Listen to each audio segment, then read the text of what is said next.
ശ്രീനാരായണ ഗുരുദേവ തൃപ്പാദങ്ങളിൽ എൻ്റെ സാഷ്ടാംഗ പ്രണാമം. ശ്രീ മങ്ങാട് ബാലേന്ദ്രൻ സാറിൻ്റെ ഗുരുദേവ കഥാസാഗരം ഭാഗം 149. നിങ്ങൾ കൊടുക്കുകയാണല്ലോ. ഭാഗം 149 നിങ്ങൾ കൊടുക്കുകയാണല്ലോ ഇവിടെ ആരംഭിക്കുന്നു. ഒരു ദിവസം ഗുരുദേവൻ കൊച്ചൻ വൈദ്യൻ്റെ തറവാടായിരുന്ന കുളത്തൂരിലെ ചാന്നാൻ വിളാകത്ത് വന്നു.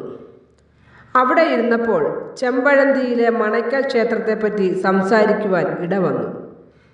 ചെമ്പഴന്തിയിലെ ക്ഷേത്രപ്പറമ്പ് ഏകദേശം 1 ഏക്കറായിരുന്നു.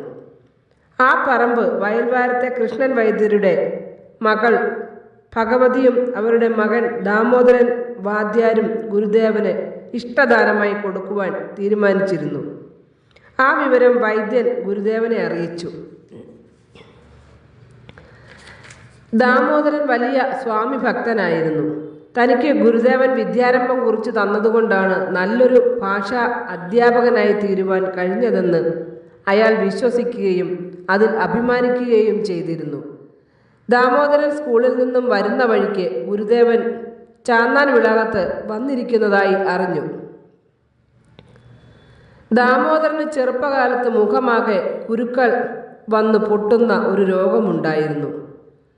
പല വൈദ്യന്മാരുടെയും മരുന്നുകൾ മാറി മാറി സേവിച്ചിട്ടും കാര്യമായ ഫലമൊന്നും ഉണ്ടാകാതിരുന്നപ്പോൾ ഗുരുദേവനാണ് അത് ഭേദമാക്കി കൊടുത്തത്.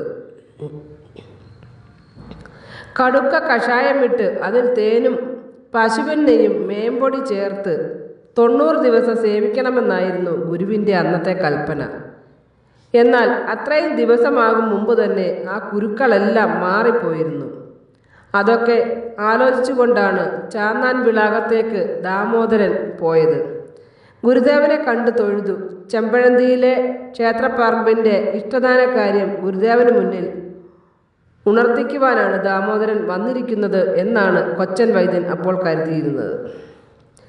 അത് ഗുരുദേവൻ മനസ്സിലാക്കുകയും ചെയ്തിരുന്നു.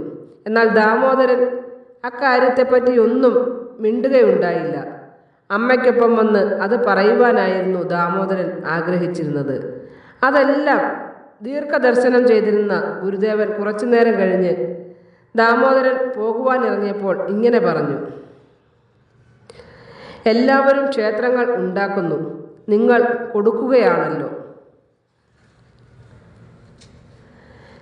ശിവഗിരി കുന്നിൽ വീളങ്ങി നിൽക്കും പാവനമാമൊരു ശ്രീലകത്ത് ശിവശക്തി സംഭവ ദേവനായി വാഴും ഗുരുവേ നമോ നമസ്തേ.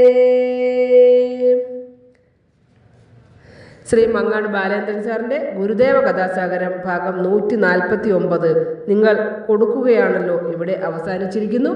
ഇതിൽ വന്നിട്ടുള്ള തെറ്റുകുറ്റങ്ങൾ സദയം ക്ഷമിക്കണമെന്ന് ഗുരുദേവ നാമത്തിൽ അറിയിക്കുന്നു. നന്ദി, നമസ്കാരം. ഗുരുധർമ്മം വിജയിക്കട്ടെ.